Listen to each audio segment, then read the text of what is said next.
we are seeing advancements in technology. I think Elon Musk said, we are 10xing our compute capabilities every 6 months.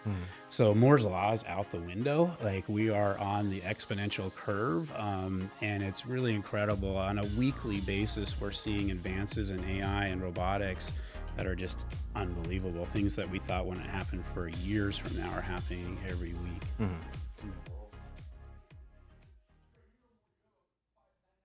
All right, what's going on, everybody? This is Elevation with Chris Orem, the show where we talk to individuals who have climbed the ladder of success. Today, I have a very, very exciting guest for you guys, and this is Cory Reif, and Cory Reif is the president and owner of Eagle Sentry. And for those who don't know what Eagle Sentry is, basically it's Las Vegas's premier home technology company that does smart home installations, all the shebang like that, networking, audio, video, things like that. And I'm just very blessed to have Cory Reif as our guest of today's podcast. So welcome, Cory, to the show. Well, thank you for having me. Cool. So it's such a pleasure to have you, Cory. I mean, for those that don't know, I work at Eagle Sentry. I am the service department manager here at Eagle Sentry. So you are my boss technically, but pleasure to have you on the show. And I couldn't think of anyone better to define what the word elevation means. So you've really grown with Eagle Sentry. So you didn't just join Eagle Sentry recently at a director level or a vice president or something. You started out at Eagle Sentry about 30 years ago, and you started out pretty much at the lowest level as the runner, essentially. That's exactly right. Yeah, I was 19 years old. I was a sophomore at UNLV studying business. And I met Greg Simmons, who at the time was working at Eagle Sentry. And he invited me to come in and apply. And I had no idea what Eagle Sentry was at the time, but quickly learned it was a security company, mostly focused on security.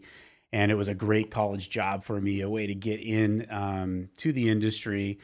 And I started at the bottom. Really, it was the runner and the customer service rep. Yep.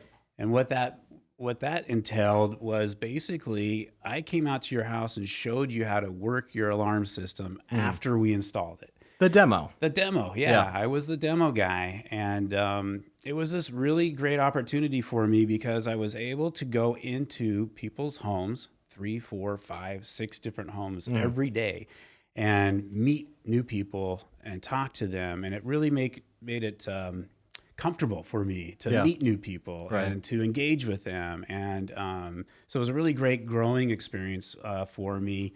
But yeah, that's how I started, was the runner and the demo guy through my college years. Okay. And then you later transitioned into more of the sales aspect. Do you feel that that's a general transition from what you were doing at the demo? You were getting to meet these people, having conversations, showing them more about their system, and you were basically able to just have that conversation with clients?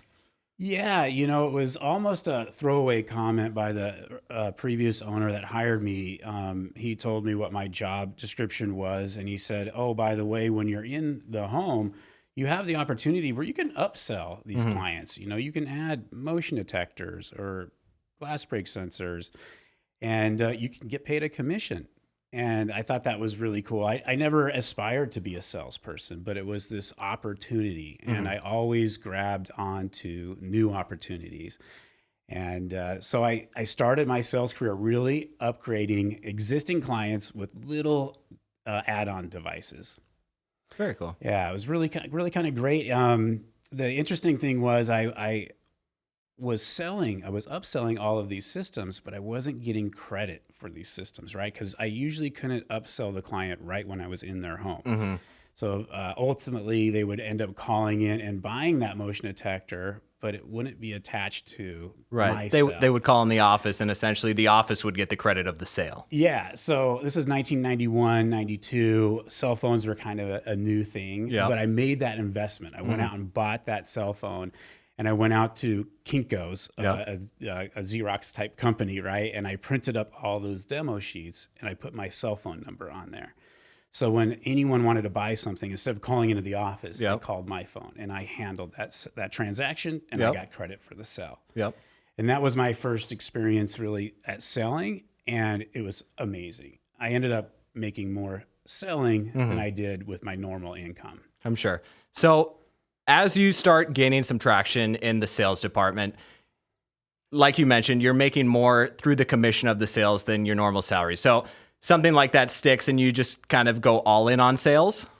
Well, not exactly. So I did that for a few years, and then it was time to graduate. Okay. And I had no idea what I was going to do. No idea. Graduate from college, correct? Graduate from college. Okay. Yeah, I had a business degree. It was 1995, and I was approached by the original owner, and he asked me, "Hey, we want to keep you. What would you like to do?"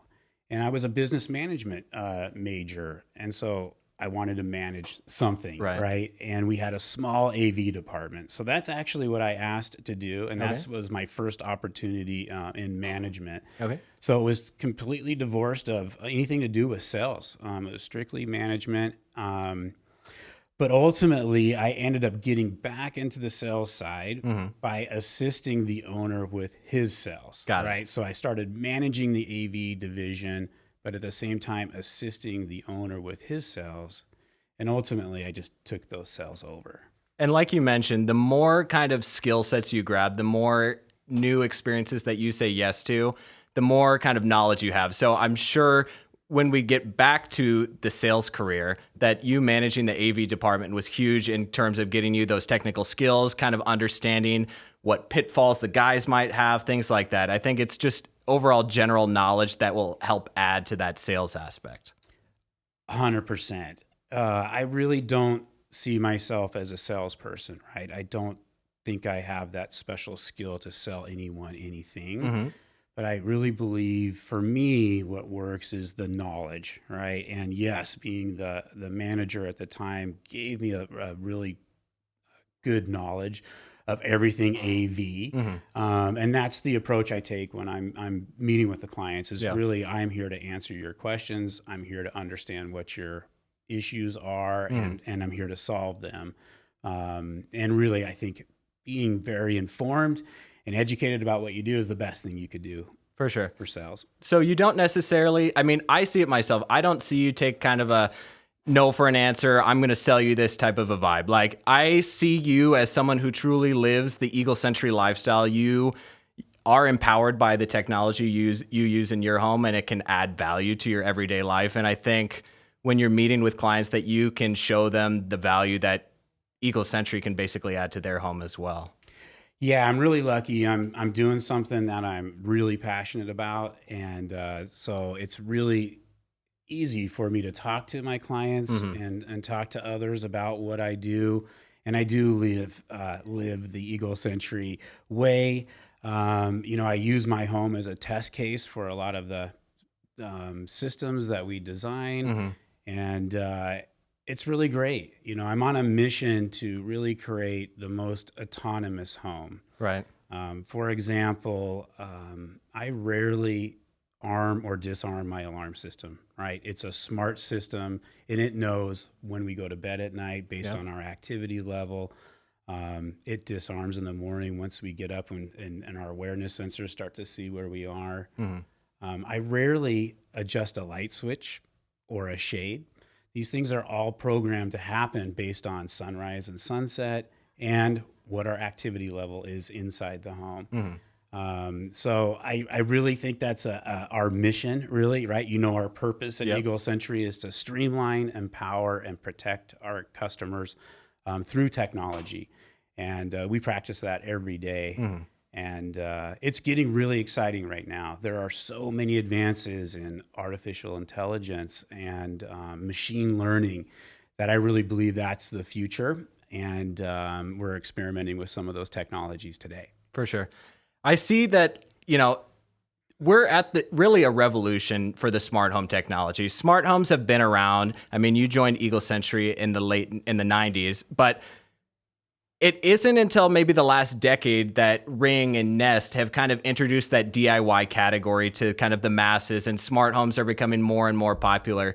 Even at the ultra luxury, more and more people are getting a smart home, and what you can do with your smart home continues to evolve and evolve and evolve. It's no longer just setting your alarm, like you mentioned. It's now kind of working with your environment to see, oh, is Cory awake? Oh, Cory's usually awake at this time, but he's not today. I wonder what's going on with that. And making automations and making decisions based on that using things like AI. It's super cool. Super cool. It's incredible what's happening in the DIY space. And that was one of the things I was really grateful that you had a real knowledge set for, because I think there's a real opportunity for us to blend those DIY products with maybe some of the more professional systems that are out there. You can't deny the capabilities of some of these DIY products. And sometimes, it's hard to admit, but they might outperform some of the professional systems out there.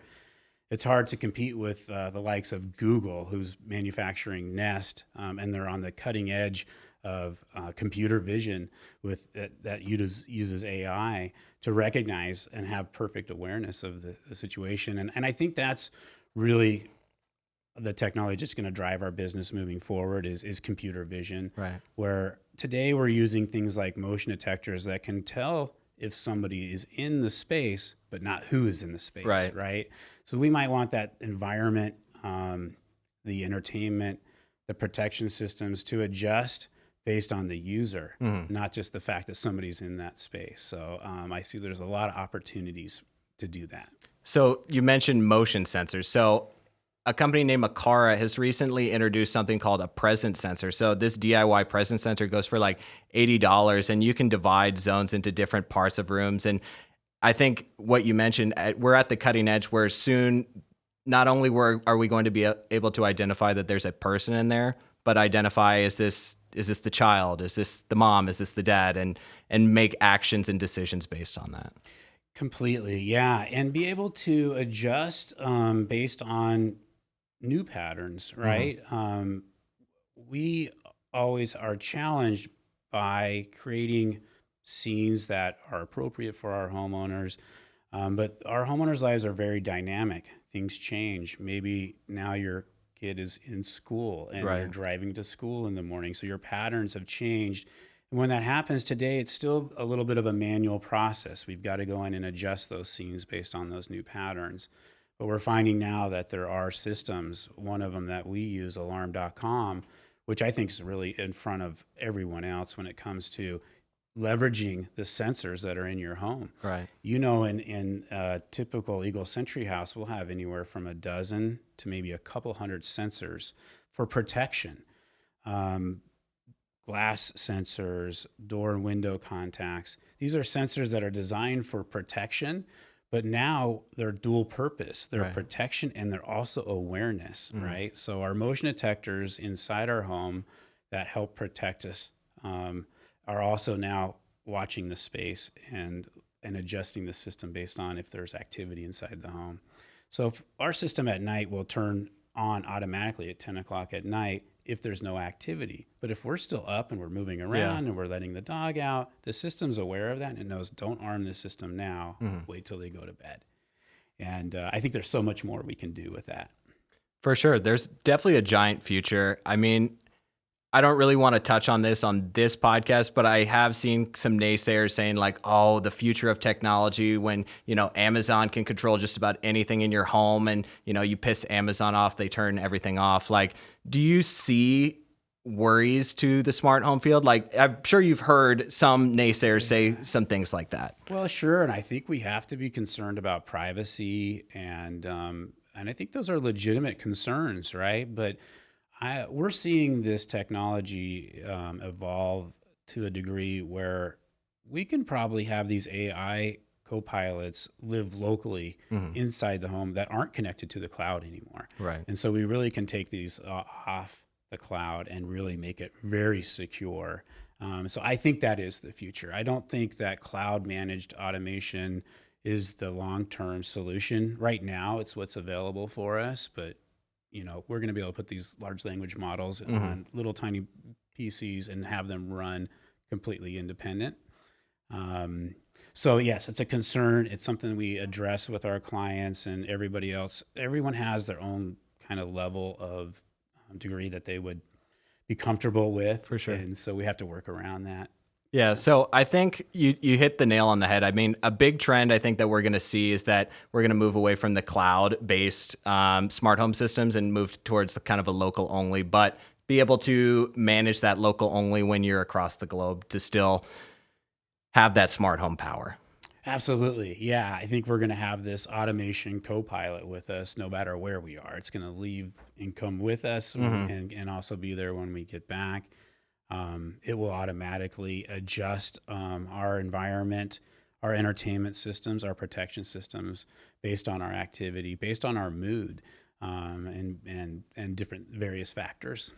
Would it be safe to say that you're a big believer in AI? Huge believer in AI. Yeah, I'm a total nerd when it comes to like AI and robots, and I think we're living in the most interesting of times ever. We are seeing advancements in technology. I think Elon Musk said, we are 10xing our compute capabilities every 6 months. So Moore's law is out the window. Like we are on the exponential curve, and it's really incredible. On a weekly basis, we're seeing advances in AI and robotics that are just unbelievable. Things that we thought wouldn't happen for years from now are happening every week. I think we're really living that kind of Jetson-based future life that people often compare the smart home to. I agree. Yeah. And I think, we're looking for partners and, industry leaders that are really focused on this part of it. I think if you're not talking about AI, you're making a big mistake. For sure. You're going to miss the boat. And it can definitely, it's not just being a smart home assistant. It's running other components of a business like our phone operations, our customer service. It's really allowing the AI to help be as efficient as possible in the business sector. Yeah, I think not only are we going to involve AI in our clients' solutions, it's something we're going to be integrating into our own businesses. And we need to start thinking about that now. Not only front of the house, but back of the house, right? So front of the house, what you do, Right. customer service, can definitely be augmented by AI. That's something we're looking at now, training large language models on our manuals, on our systems, and then putting those guardrails in place that we can focus that on our industry and be able to provide that chat support, email support, and maybe even phone support to our clients.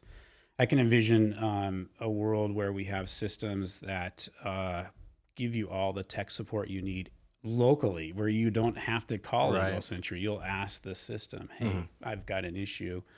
We're seeing companies like that already, like Toyota, that are offering, they don't offer a normal user manual for their vehicles anymore. That's all built into the AI. Really? Okay. It's incredible. So you just, work with the AI system built into your car. That's super cool. Really cool. Yeah. So I could see that's where we'll evolve to. Back of the house, we'll have logistics, right? Inventory control, finding the best price at the best availability. Lots of things can be gained logistically, I think, with AI back of the house. And then, integrating it to the fullest degree for our clients as well. It's going to be an incredible sight to see. So we're in 2024 now. 5 years from now, we're going to be at 2029. I think we're going to be playing in a completely different ball game, I think, in 5 years with the power of AI. I believe that's very true. I think in a few years, we're going to see a dramatic difference. I truly believe we're going to see humanoid robots, right? Assisting our clients in their homes. And we have to think about those capabilities. If we have a humanoid robot in our home doing our dishes and vacuuming our floors, well, they can turn on lights and they can adjust the thermostat. So do we have to rethink our home automation systems now? Maybe we can dumb those down. Yeah. And we can instead invest in a humanoid robot that can go and open up that shade. Maybe you might be in the humanoid robot business. Maybe so. Yeah. I'm definitely keeping my eye on it. Figure AI just had a big release today. I don't know if you saw their new video. Nope. It's incredible what they're doing. Speech to speech analysis now with robots, which is really cool. But I think Eagle Sentry will certainly make an investment in that category as soon as we can. Cool. Yeah. All right. So, Cory, Eagle Sentry is a premium brand in the Las Vegas market. So, Eagle Sentry is clearly a leader when it comes to the industry. We're a leader in the integration industry. We're one of the largest integrators in the world, as well as in Las Vegas. We're the market leader when it comes to audio video technology. So, when you purchased Eagle Sentry, right? You did some kind of upgrades to the brand image overall. I want to ask you kind of how you define a premium brand, how you set Eagle Sentry up to be a premium brand. And when I say a premium brand, I think a lot of our clients have high expectations when that Eagle Sentry truck rolls up. We've done a ton of investment into our fleet, and overall showing the Eagle Sentry brand, when that truck rolls up, people have a certain expectation. Can you walk me through how you developed Eagle Sentry to become a premium brand? Well, sure. Thank you. I think, yeah, we've really kind of renovated the marketing and the branding for Eagle Sentry. It was one of the really things I focused on from the beginning. It was 5 years ago when we purchased the company. It was me and my business partner, Mark Lindsay. And that was one of the first things I started to work on. And it was really cool to kind of harken back to my marketing days at UNLV and to kind of have that background to help me guide me through what I wanted to do. And one of the mistakes I think people in this industry make is advertising everything they do on their vehicles, and it really makes them very cluttered. You know, home video, home Yep. audio, central vacuum system, whatever Yep. they are, they list out and it looks like a paragraph Yep.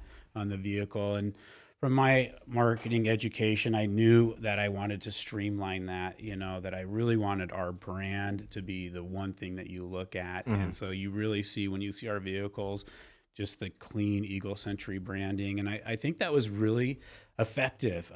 We get so many calls today, referrals from people that just simply see our vans.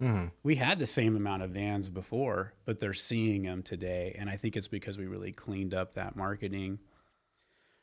We also, you know, ventured out into television commercials, which I always wanted to do. It was really like a pet project for me. Steve Jobs is someone I've always really looked up to, and he was such a brilliant marketing person, and that's one of the things that really propelled his company. If you read his biography from Walter Isaacson, it really focuses on his commercial that he launched in 1984 with the new Yep. Mac. It was Yep. just completely revolutionary, and so I was inspired by that, and I thought, how can I create these videos, these TV commercials that really are completely different than what maybe some of our competitors, like in the security world, ADT Right. are doing. And so that's really what drove the marketing to be more of a digital graphics representation of our brand, and Right. was full of a lot of audio visual effects and things to really get, I think, our clients interested. And we recently just finished a commercial we're really proud of, which is, I think, really beautiful. It's set in our city. We have a couple kind of driving home from a great evening out, and they return to their home, and their home greets them. It automatically lights up, and we captured all the beautiful glittering lights in For the sure. Vegas Valley, and we really wanted to make it an audio visual experience, and I think we came up with something pretty special there. No, you nailed it. So for those who haven't seen the commercial, you can check out the 30-second, 60-second, or 90-second version of the Eagle Sentry commercial. You can also check it out on local television. It's on local television as well as streaming, correct, Cory? That's right. Very Right now cool. we've got it on streaming. We kind of go back and forth, and we've had some great results on streaming. You know, it's another big technology shift. More than 50% of people are watching their television programming streaming now. So we have to think differently about where we place these TV commercials. For sure. So I think it's safe to say that Eagle Sentry gets a lot of word of mouth from the vans. So when an Eagle Sentry van leaves the warehouse, it's most likely going to a very prestigious neighborhood in which other people can see these vans and say, "Hey, what's Eagle Sentry like? I wonder, oh, you use them? What's your experience?" And Eagle Sentry is a very big word of mouth business where people will see the vans in the neighborhood and be like, "Oh, they must be great." Yeah, you know, the marketing is really great, but there's nothing better than word of mouth. Right. And that's really been what we rely on, is word of mouth. So we're very focused on customer service and ensuring that our clients are happy, because that's what spreads the word. Right. Yeah. But the vans, yeah, they go into the prestigious neighborhoods and they're just moving billboards. So it's a Right. really great opportunity for us to have those planted at the summit or the ridges or Askaya. So, Cory, I don't know if you know this about myself, but I used to work at R&R Partners in the advertising field. So I used to actually purchase mobile billboards on the Las Vegas Strip. So No. when you mentioned mobile billboards, that allows me to reminisce to a previous career. But I think mobile billboards in advertising, it's just so smart. So the fact that Eagle Sentry is doing that, I think, is genius. Yeah, it's been really effective for us. I check in with the people that answer our phones, and I'm always asking them what are you hearing? Why are people how are they hearing about us? And I'm hoping I hear that they saw our TV commercial, but most of the time it's the vans. Really it's probably 75% of the time someone saw our van. Well, at least we're being seen. That's the most important part. For sure. Yeah. I know we have around 70 employees and around 40 vehicles driving around town all day. Yeah, it's great word of mouth for sure. Yeah. Okay, Cory, it's a huge responsibility that people allow us to come into their home to provide their cameras, their networking, things like that. So when it's a Saturday night and the home theater's not working, it can really create kind of a bummer experience for our client. And you as the owner, a lot of people have your phone number. When you're having dinner with your family, it's kind of wind down time. How do you deal with those sort of angry client calls or people who aren't having the best experience? How do you let that not bring you down? Really great question. That's actually really simmered down because I've got such a great team around me, including you. You field most of those calls. And so I have to say that that's really not something that I'm challenged with anymore or a lot less today, but it's something that's really plagued me my entire career. I've been doing this for over 30 years now, and it is something that I think anyone that goes into this industry has to understand it's part of the deal. I don't know that you can just turn your phone off and be a successful integrator. Right. You've got to have really great response for your customers. They are very frustrated at times, and so I'm very lucky. I have a very understanding wife and family, and they understand that I might have to step away at times, but I'm also very dedicated to my family. So if I'm not working, I'm with them. And so they know that. Yeah. And so they're willing to trade that, maybe some of that dinner time for extra time on the weekends, where I'm always available for them. Nice. Yeah. Yeah, I mean, it's crazy. It's a 24/7 business. We're in people's homes. Like sometimes networks go down, sometimes power failures, and we are the ones responsible for getting these people back up and running. So it's a huge responsibility, but it's also it's really great that people entrust in Eagle Sentry to go in their homes and provide these types of services. Yeah, it really is. And, we're integrating with systems like climate control, which in the summer when we're 110 degrees and your air conditioner is not working, that's an emergency, right? So we have to be able to respond. And we're very proud of the fact that we have 24/7 response. If you call our office, doesn't matter when, you're going to get a live voice on there. Right. And we've got a team that's ready to respond if needed. Yeah. So we were just talking about work-life balance, having a family, things like that. So, Cory, I know you get up very, very early in the morning. Those are your kind of work grind hours. Can you talk to me through work-life balance, how you structure your work, what it's like to own a company, and the tremendous responsibility that comes along with that? Yeah, it ebbs and flows. There's periods of my life where I'm working from the second I wake up until the second I go to bed. Sometimes that's 7 days a week, and I think as an owner of any company, you've probably had that experience, and you probably should be ready for that experience. And if you're not, you might not want to take that responsibility on, but it's no way to live. And so you definitely do need to find that work-life balance.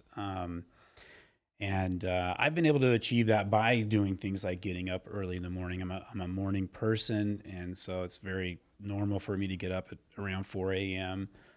We're in the construction industry, you know, so we're used to being on job sites at 6 a.m. In the summer. When we're pre-wiring houses, we need to get out there early. So I've kind of developed that pattern over time.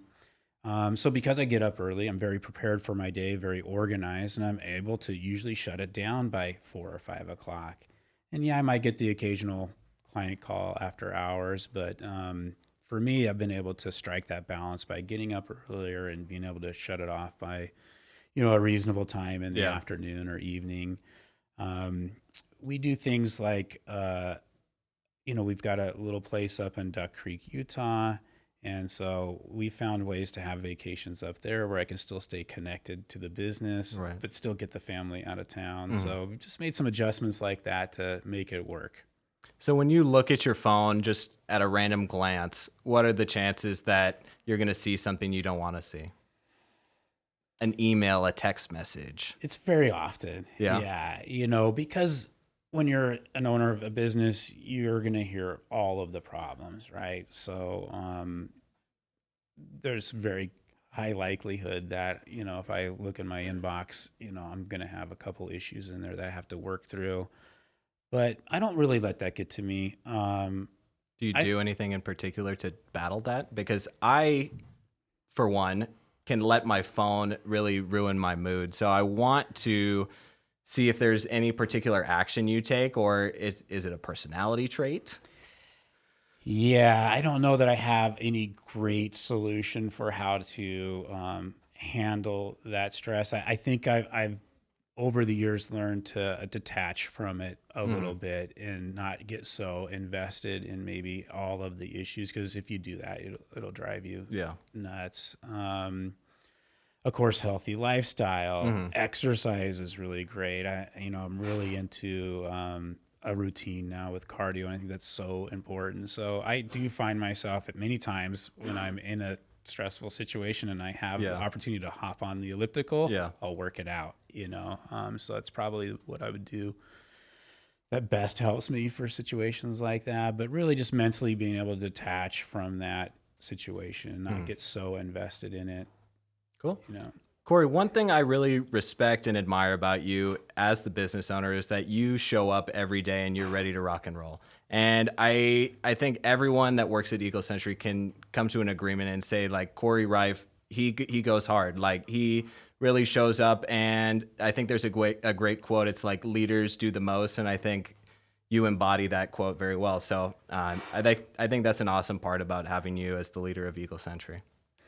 wow, that's great to hear. I was fortunate to have great parents who really instilled in me work ethic and the value of work, and I think sometimes we're missing that today. Some of the younger generations growing up, and I don't know that they see work as being so valuable, but I'm really grateful that I grew up in that environment.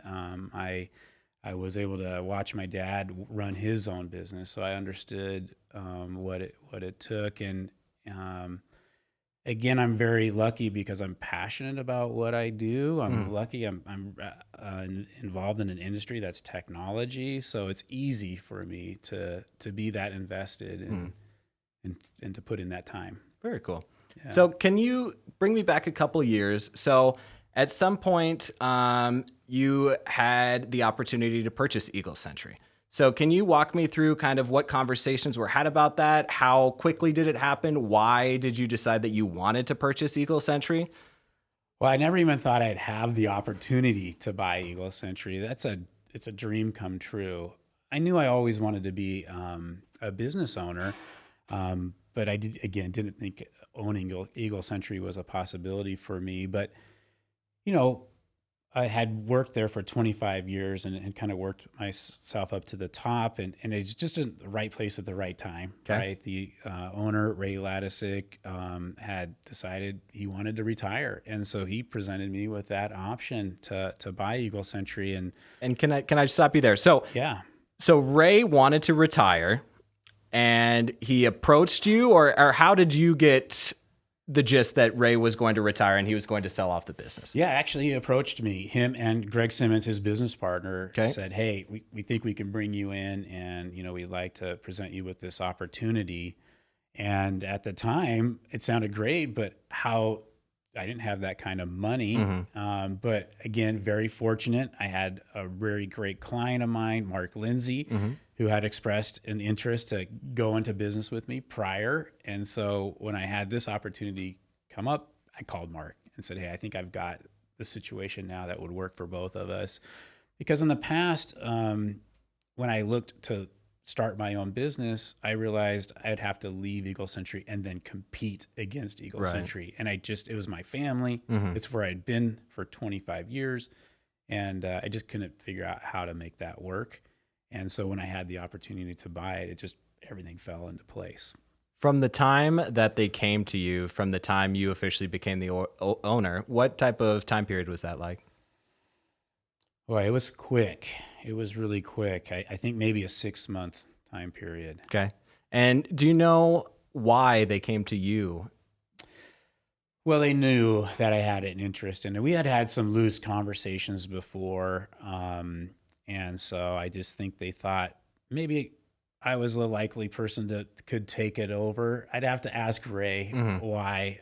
But I just think that they thought, well, I would probably be the right person to take it over, the capability, the know-how.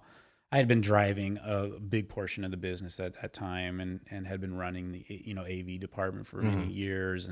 And so I think, I was more than capable to do it. Yeah. So you become the owner, and then what happens then?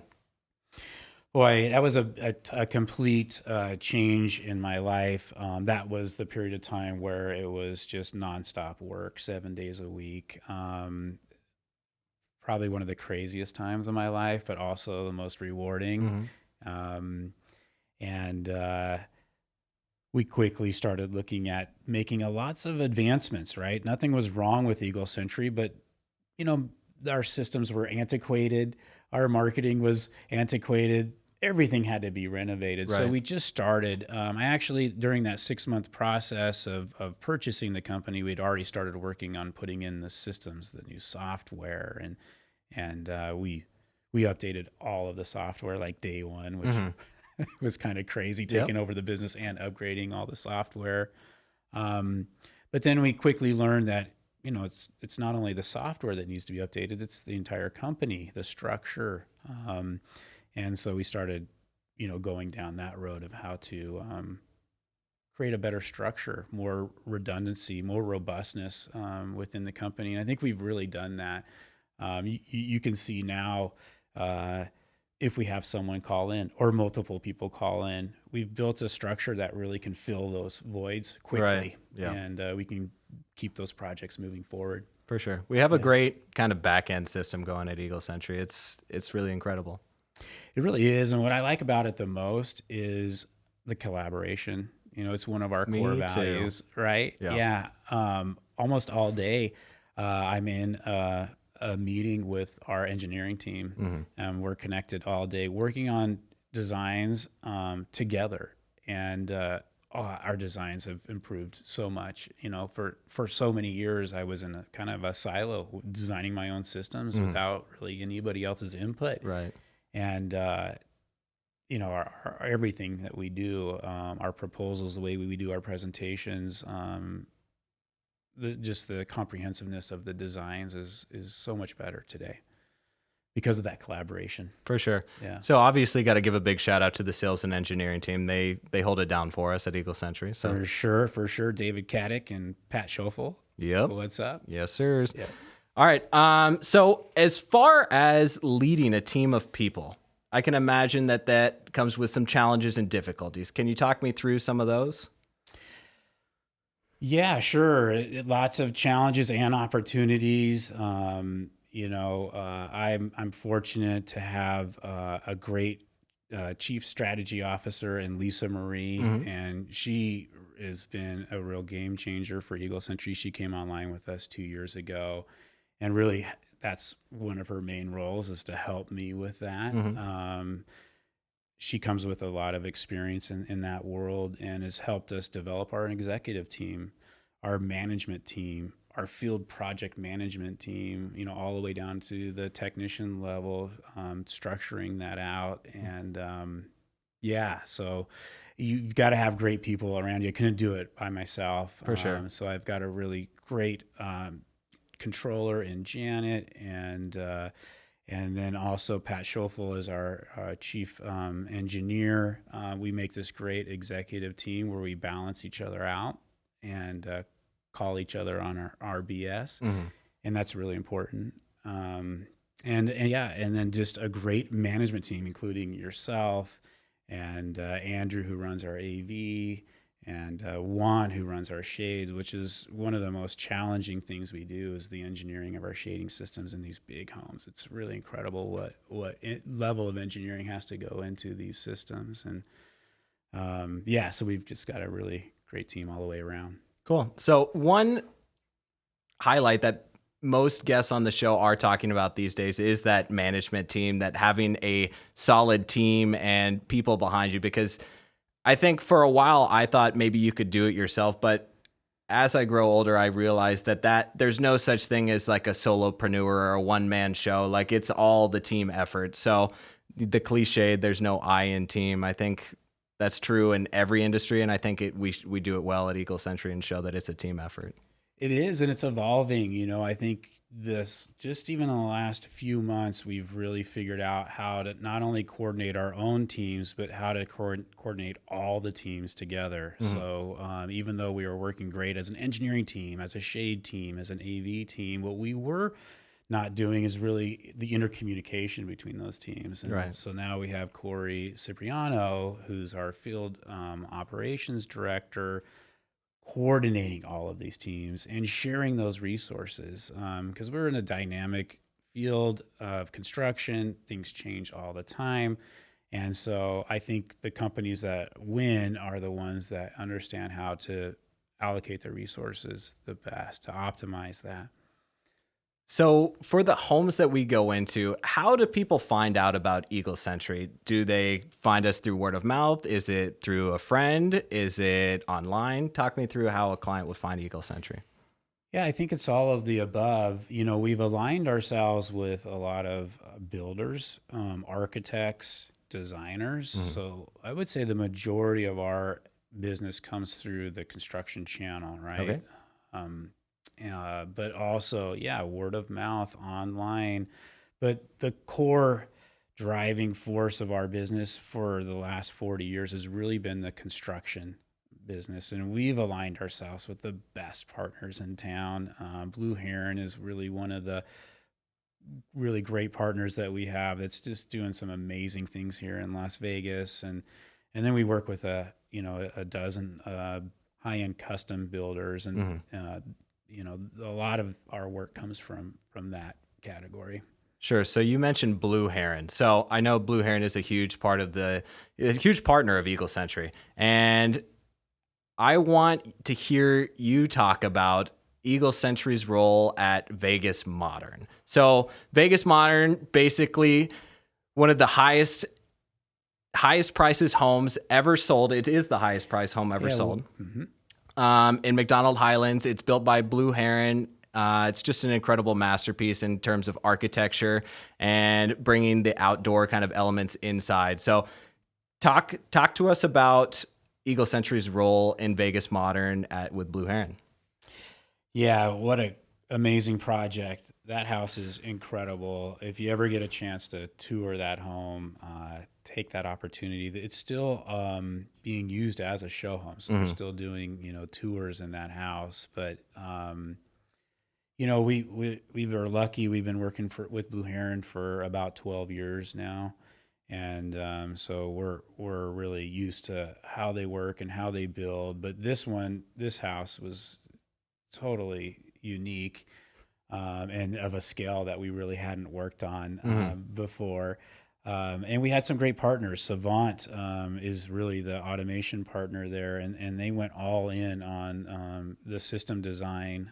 So it was really great to work with Savant and to use Savant as an end-to-end solution. Mhm. Savant speakers, Savant amplifiers, Savant shades, Savant lighting.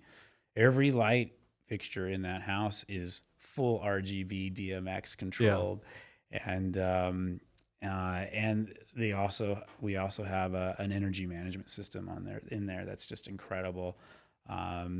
That offers dynamic load management. So in the event that if you do have a power failure through the Savant system, you can choose the hierarchy of which zones are to stay on and which zones are to turn off. Right. And when that battery starts to deplete. So really cutting edge product in that home.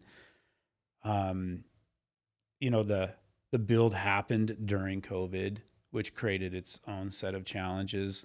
A lot of the systems that were permitted and planned for didn't eventually get installed because of the delay during the shutdown during COVID. So that created some unique challenges, but we got through it.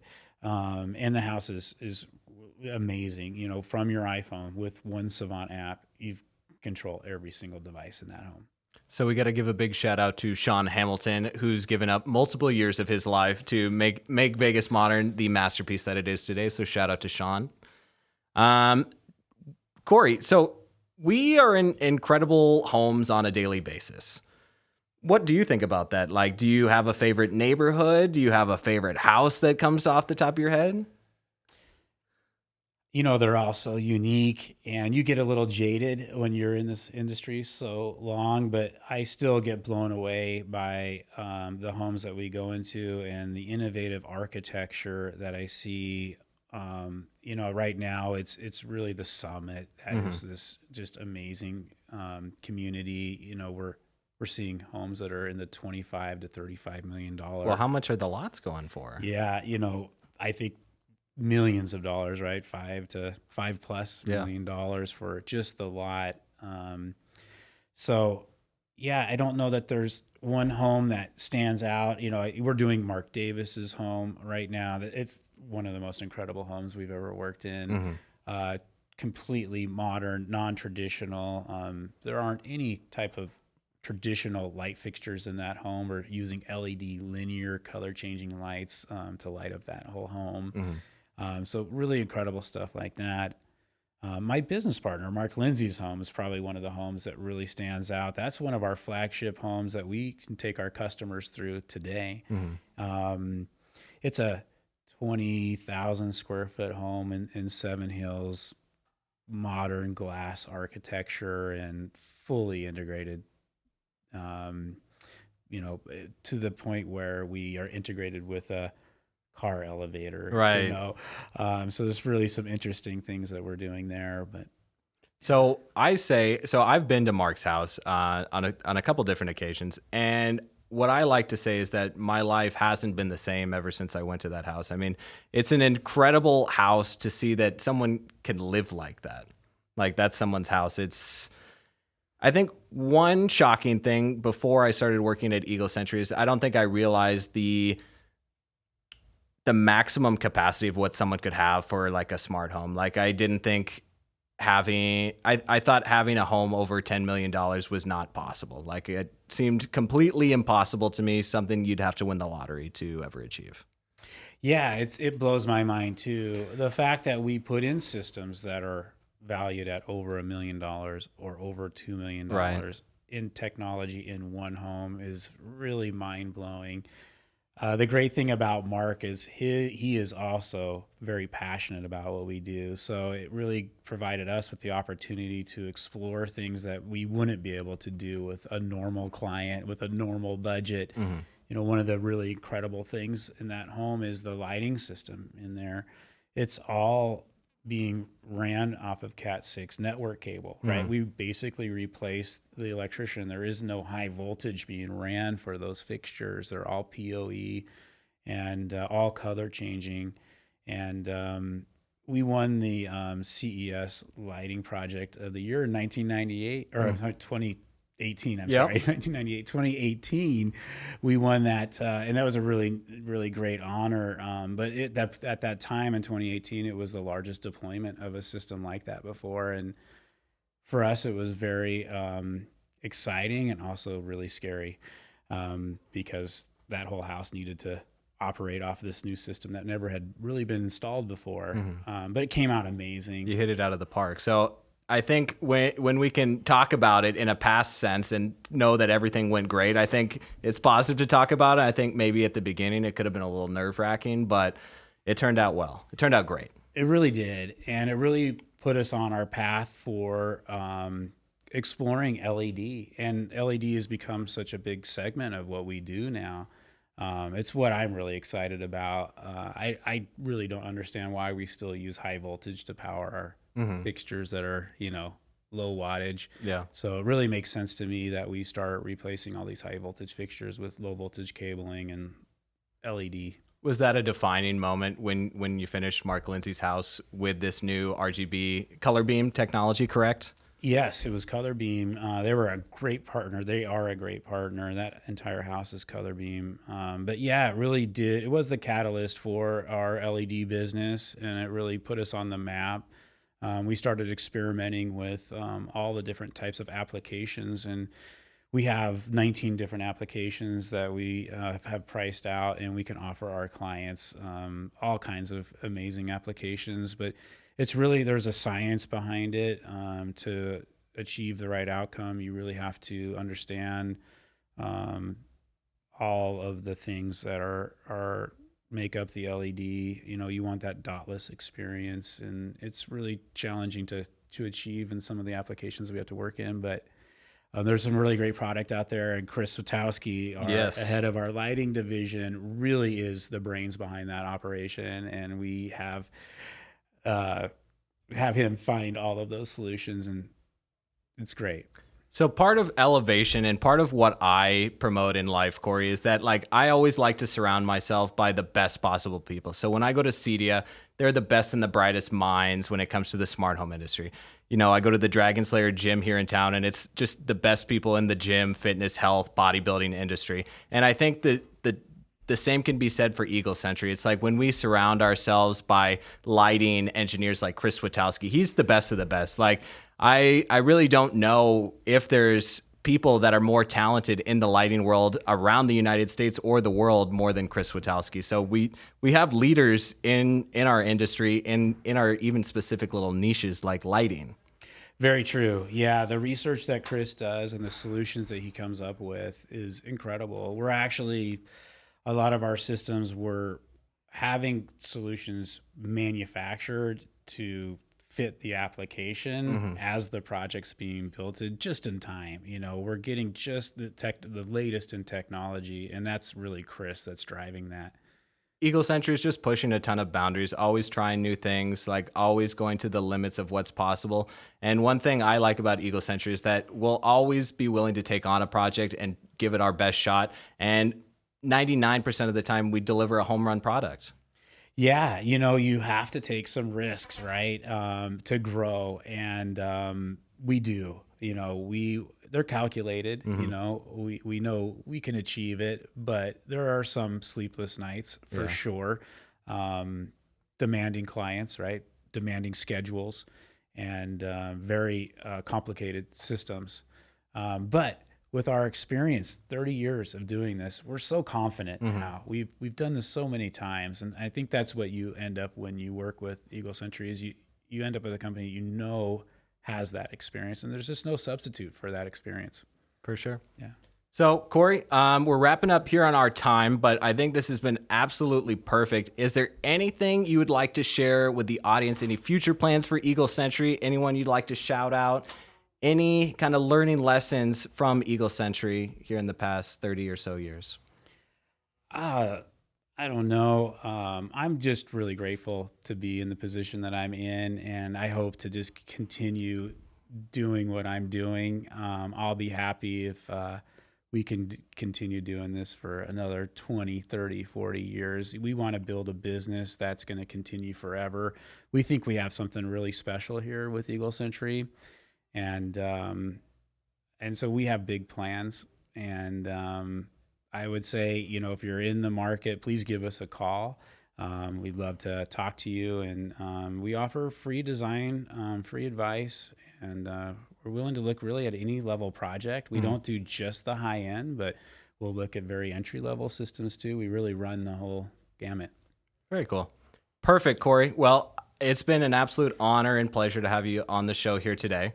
Can't thank you enough for being here, but this has been Elevation with Chris Oram, episode 6 with Cory Reif, president of Eagle Sentry. And again, Cory, I thank you for being on our show today. Hey, thank you. Thank you. Appreciate it. Cool. My pleasure.